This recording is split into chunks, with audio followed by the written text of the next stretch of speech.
It's finally time. Let the Eurovision Podcast Song Contest begin. Hello and welcome to a new episode of the Eurovision podcast. Today we will talk about the last 10 songs of this year's Eurovision Song Contest, which are from Bulgaria, United Kingdom, North Macedonia, Poland, Latvia, Sweden, Iceland, Azerbaijan, Georgia and Malta. To start, we will talk about Bulgaria, and Victoria is coming back, of course. She was a big favorite last year, so no wonder she is coming back. And also her team stays the same. It's the producer is Borislav Milanov, and also the symphonics team. Everything is the same. So there was already a big hype about Bulgaria this year, and also a big pressure, I guess, on Victoria, because she has to fulfill her favorite status again for this year. So I guess it was a huge pressure on her too. She was last year my personal winner of 2020. Her song was on my number one last year, but I think she would have not won. The win would go to Iceland, I think, because Daði Frey's song was already a big hit before the contest, which is rarely happening in Eurovision.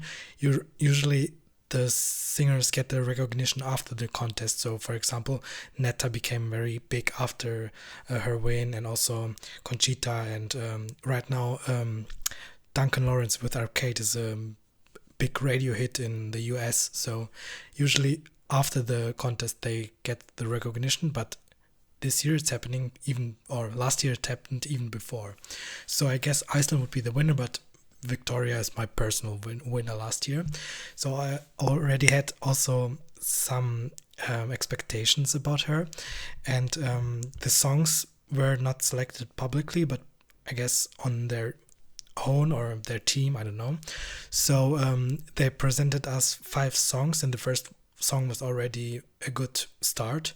It was Ugly Cry, and I immediately loved it because it is still the same style like Victoria last year, but advancing to a little bit more like up tempo, and also the music video was really cool produced. So I really liked this song, even though it's not my personal favorite of all 5 songs, but it gave me like a good first impression, let's say it like this. The other song were all like the same style. Like the music video was very like, it was not black and white, but it was kind of gray with the Instagram filter on it. It looks like this. So for me it was like Ugly Cry and her other songs. Personally, for me, Imaginary Friend was my favorite because I really like the lyrics, and it I can identify also with the lyrics so much. So I kind of liked this song too, and of course Ugly Cry because it stood out for me. But in the end, they decided to go with another song, which was very surprising for me, because I really thought that because of the good reactions of Imaginary Friends, they will go with this song. But no, they came up with Growing Up is Getting Old, which is also a nice, good song, but for me not so impressive. But when I saw the music video, I can understand why she chose this song. I think this song is the most Victoria from all the songs. It suits her the best, and also I think it is her personal choice. So I guess this was her favorite, even though she could not see any reactions. I think they already choose this song as her Eurovision song. So it's not like my personal winner, but it grew a lot for me.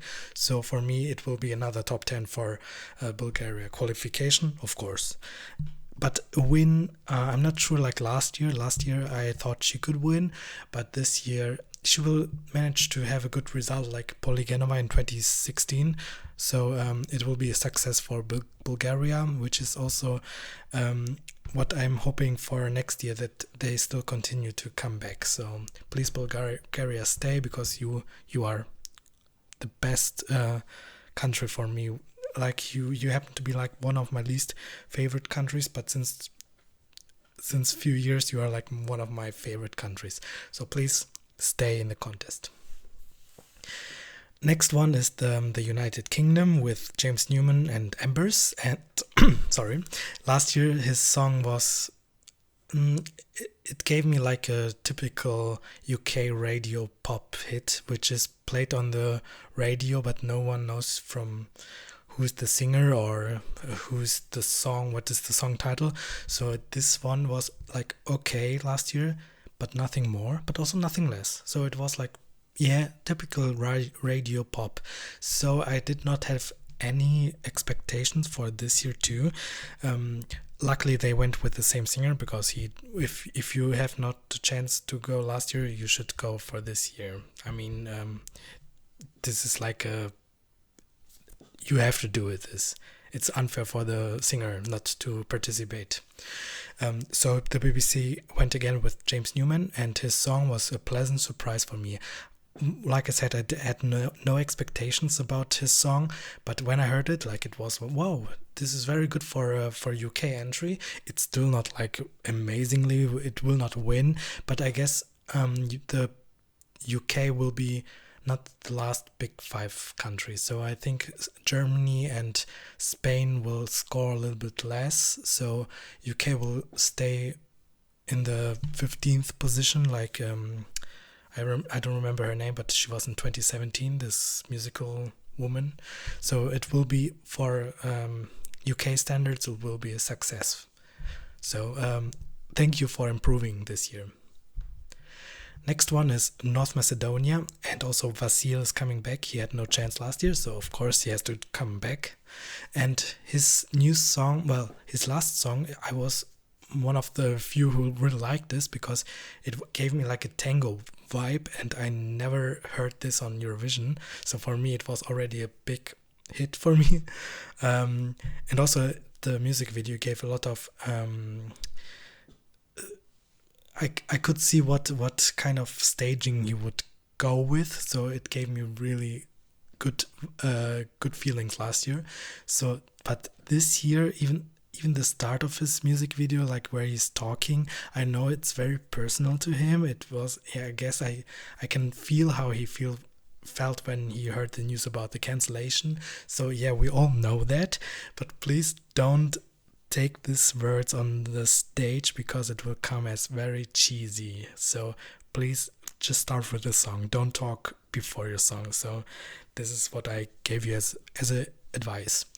There was a little of controversy around him. I don't know if it was on purpose. I don't know. I'm just assuming, because there were like a little bit of a media hype around him, and also he made like a big statement on Instagram, I think. There was a controversy about his music video. There was a piece art with Bulgarian colors, which led to some criticism in his native country. Okay, I can see it, but well, I cannot say if it was on purpose or if he just created some coincidence hype around him. But everything is sorted out, and he will come to Rotterdam, hopefully. So he will present his song in full, so no changes of the music video, no changes of the song. So we will have this song, even though it's not my personal winner, but it's a very personal song to him. So I can appreciate this. But North Macedonia, sorry, but you are my least favorite Balkan country this year. Sorry, even though I love North Macedonia, I love your songs in Eurovision, but this year you're very, it will not happen to for qualification. Sorry, it doesn't give me like proud, even though it's like the similar style of proud, but it doesn't give me like this proud feeling what I had when I saw Tamara or when I heard her song. So sorry, Vasil, you're a great artist, but it's not good enough. Sorry. Next one is Poland, and we have a new singer. His name is Rafał with the right, or Rafał, I don't know. I was very upset when I heard that Alicia is not coming back. She really deserves to be there. I mean, she won her, was it like a national final? I don't know. her show last year, so of course she has to have the chance for this year too. But no, they took another singer and also another song, which I heard that it was a Melody Festival reject. So, well, they could go with Alicia with a similar song like last year, because she has a very deep and powerful voice, even though she's like, I don't know, 18, I think. So please, next year TVP, you have to take her to the Eurovision stage. She really deserves. She will major some years, so 2 years. She will be more like woman, even though she's very mature for her age. She will become more mature, so she will have her time to shine. But please, TVP, you have to take her for next year. But we have to talk about this year's, and I'm sorry, I don't really like this. It is not my cup of tea, even though I like some 80s songs. Like, for example, there were a lot of 80s songs this year, but it's not one of the good 80s songs, to be honest. It's very synthy pop. Well, some people like it, but for me it's not my cup of tea. But I think there's a potential for staging with neon lights. This will look cool, but it will not help for a qualification. Sorry, Poland. Next one is Latvia with Samantha Tina, and yes, she's coming back. She really deserves to be there. Like, she tried so hard to go on Eurovision, and imagine how bad it was for her when she heard the news about the cancellation. I mean, she tried so many times to go, but she never won her final. But now, last year she won, but then no Eurovision this year. So I kind of understand that Latvia took her back, because without a national final, even though Supernova is very cool national final, but of course they had to internally select her again. Of course, I mean, it's Samantha Tina. About her song, well, where to start? It's like her style. So it's similar to her last year's song, which is okay. I like when people stick to their style, but try to like even improve a little bit. But for me, it is like her style, but it's no improvement. I cannot see any improvement. For me, it's what I have to point out is that everything comes a little bit too forced on me. I mean, she has like lyrics where she's saying like, the queen is coming, yeah, the moon is rising, the queen is here, I am an icon, look at me, I'm the queen. If fans call you like this, it's okay, but if you call yourself like this, it comes very negative for me.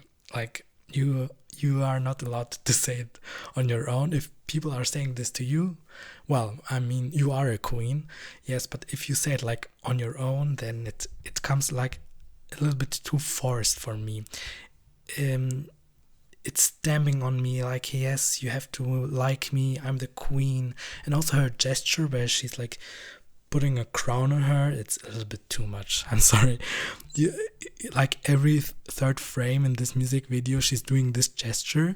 And well, I really appreciate that she's showing like a lot of women and also other races, like other skin colors, and also some disabled women. I really like this kind of message, but it is a little bit too much. Sorry, I know what you want to achieve with this, but it's sorry, it's coming. It's a lot of like forcing to like, so, and that's why I don't really appreciate like last year. Like last year it was a little bit more authentical, but this year it lacks the authenticity, sorry. But you're still a queen, Samantha. You are a queen. Next one is Sweden, and of course Melody Festival is coming back. There's no way that Sweden skips Melody Festival and internally select the mamas. No, it's I think this was like the most secure thing this year, but it was a different Melody Festival, and it was everything stripped down. So it was only in one studio in Stockholm, and so there were no touring around Swedish cities. and also no audience, but it's sounding like a little bit cruel, but I kind of get used to it with no audience, even though I really like to have an audience. But for me it was not such a big thing because, well, I got used to seeing some shows without audience, so of course it's nothing special for me. But it was a special Melodifestivalen, and also it was the last Melodifestivalen for Christer Björkman, so everything was like special this year. He was, I don't know if, yeah, he was like a host, but there were also other hosts, but each show it was changing, so we have no like the same host every show, but it was changing, but they managed really to do a very good show. Even though we have this special time right now, they really did an amazing show. It is typical for Nordic countries, I guess. They can do everything the best, even though it's everything worse right now, but they can do everything the best. We see, of course, the return of the Mamas. I mean, they won last year, so it's for sure that they come back. Even it's like the third time, 3 years in a row, and I think no one has done this before. So we also saw another act. It was Dotter. She was my personal winner last year. Then there was Erik Saade. He was in 2011. Danny Saucedo. He was in 2011, but in the Melodifestivalen. So there's like everything is like a retro vibe. So we see retro music. We hear retro music. We see same artists. So it's very special Melodifestivalen, to say it like this. But the songs are very good this year, so it's very good Melodifestivalen, not like the last years where I kind of was a little bit of a letdown when I heard the songs, but this year they really managed to do good music. But the Mamas, I liked their song last year more, Move, than this year's, even though they their style, it really improved compared to last year. Last year I criticized that it's everything too dark, so it's like they hurt me, so they changed to golden outfits, which really suits them. It's more like their style. So congratulations that you improved your staging, your styling, but the song is no improvement. So I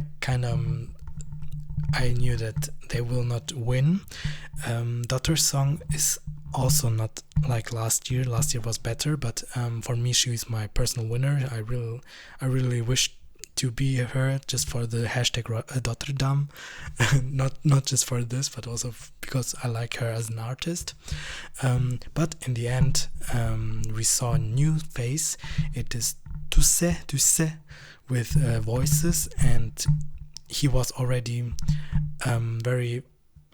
he was like a favorite when they released the song, so it's no surprise that he won with a big distance to the second place. It is good, but I think we will have the same thing happening again like in 2018 with Benjamin Ingrosso. The juries will eat up this. They will come like very high in the jury ranking, but I have the fear that he will lose a lot of points in the televote. So I think Sweden will be the country with the highest discrepancy. How do you say it? Like between the jury vote and the televote. So he will be like very successful in the juries, but then he will flop in the televote. So we will have a similar result like in 2018 with Sweden. And also another fun fact. Dotter was again like last year 1 point behind the Mamas. So it's just one small fact just to give you. Next one is Iceland with Daði Freyr and his band Magnit. I really like Icelandic, it's very cool for me. So last year I think he would have won the contest. He's not my personal favorite, but I think it would be the official result that he would win. And I would really like to go to Iceland for Eurovision. They really deserve their 40 years they're trying, but nothing close to the second place in a few times. So Iceland really deserves to win, hopefully next year. He was already an early favorite because of his song last year. So again, there's a lot of pressure on him. And when I first heard his new song, and I was let down. I don't know if I expected more, but I don't know what I really expected. I mean, it's the same style.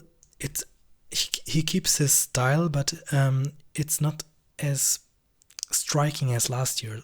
Last year was very a big hype and very nice video. It's also a nice video this year, but something is telling me it lacks something, and I don't know what is lacking. Maybe you know, but for me, everything's the same like last year, but something is missing, and I don't know what is missing. The lyrics are good. It's very personal again for him. 10 years he's with his wife together, and last year the song was about his child, and his in 2017 he also tried, and it's about meeting his future wife. So everything is very personal to him, but I don't know what is happening, what is missing. But for me, this one is I don't want to say it, but the biggest drop from last year. Maybe of the high expectations. If you have high expectations, you always fall very, very low if you are not coming up with a banger. But I don't know what is missing, but something is telling me it could be it would not even be top 10 for Iceland. I'm sorry. I know that they're very high in the odds and also in the fan polls. I don't know, but I think even the top 10 will be very it's not sure, I guess. So I really want to listen this episode again so I can see if I was right or not. We will see. I'm very curious what result Iceland will get. But qualification, yes. I was also thinking maybe he would not even qualify. This would be it happened already for Iceland in 2016. Greta Salome, she was one of the favorites. She was also one of my favorites. She was in my top 3 or top 5, and she did not even qualify. So probably it could happen, but I'm not. Let's see. I don't want to predict anything, so I will listen to this episode again, and I will want to see if I'm right or wrong. Next one is Azerbaijan with Effendi, and her new song is the most similar song compared to last year. It even includes some phrases or some sounds of Cleopatra in this new song. So you can see that she wanted to have a really similar song again for this year. And also it's about a very famous historic person. It's about Mata Hari. She's from the Netherlands. Of course, there's also another connection to it. It's very ethnic, what I really like. I don't like if Azerbaijan is sending Swedish pop. Maybe these are Swedish producers, yeah, but I wished that a country like Azerbaijan, who has very rich culture, rich music instruments, that they show a little bit more of their culture, because when they started it was everything about Swedish pop songs and I don't really like it. So I like that they stick to their ethnic sounds, and I really appreciate this. Compared to Cleopatra last year, I think it's the same. Everything's the same like last year. She was my 10th, I guess, or maybe 11th last year, so it could be like this year again. So Azerbaijan is really the only country which could really transfer everything from last year to this year. Most of the people, they even improved, what I really like, but some also did not fulfill the expectations and they drop a little bit. But Azerbaijan is the country, and Effendi, the singer, who is really the same like last year, also for this year, which is also a good thing. I mean, last year was good, so this year is also good. The second to last country we are talking about will be Georgia, and again Tornike. And I'm sorry, but this is my last place. I'm very sorry, Georgia. You are not really my favorite ESC country. Usually if people ask me what is your least favorite Eurovision country, I always say Georgia. I only liked their debut entry in 2007 and Voria by Nina Sublatin in 2015. But all the other songs, no. I never have high expectations when it comes to Georgia. So this year, again, I have no expectations. And even my low expectations were not even fulfilled. So he came up with a boring ballad. I'm sorry. He has a very hard rock voice. His song last year, even though the lyrics were very cringe, he could really show his rock voice, but this year he comes with a ballad. I don't why are you doing this? I mean, it's not a bad ballad, but if you have like this kind of voice, you have to come with a very hard. You can start as a ballad, but then you can explode with a rock song. I don't know, but this one is just, like, for me, like a small river. It's just flowing, but no highs, no lows, just vibing the mountain down. Nice metaphor. And the last country, the last singer we're talking about is Destiny from Malta. And I really like Destiny. I follow her career since she won in 2015 her junior Eurovision. She really did a lot of things. She competed in British X Factor, I think. She was Malta X Factor. She did also, I think, The Voice. I don't know. Maybe I'm wrong, but she did really a lot for her 18 years, more than I will do in my whole lifetime. So if I would have a winner this year, I would have Malta, because first, Malta really deserves to win. They came very high, even though they're like a small island with no neighbors. They managed to come twice second, so very, very good for such a small island. And also, I really like Destiny as an artist. So for me, if I would have a winner, it would be Malta with Destiny. And when I heard her song, she really gave us like the last song of this year, and when I heard it, I was like immediately falling for her. She's my winner this year. If I have to choose, she's my winner. If I have to vote, it is Malta. So I really like her new style, her new song, music style. It really suits her more than her last year's kind of ballad. Is it a ballad? Yeah, it was like a mid-tempo ballad. But this year she really shows, even though she's not showing off her vocals that much, but I really like her style, her song. This one gives me really winner vibes, and I also think they're currently number one in the betting odds. So I really wish Malta to win this year. If I have to choose one country to win, it was Malta, like number one, then Iceland and Cyprus, because they wait so long, and also Spain, but Spain already won, like, okay, it was like over 50 years ago, but Malta competed the first time in 71, I think, so it will be 50 years since their debut, and probably they could win this year.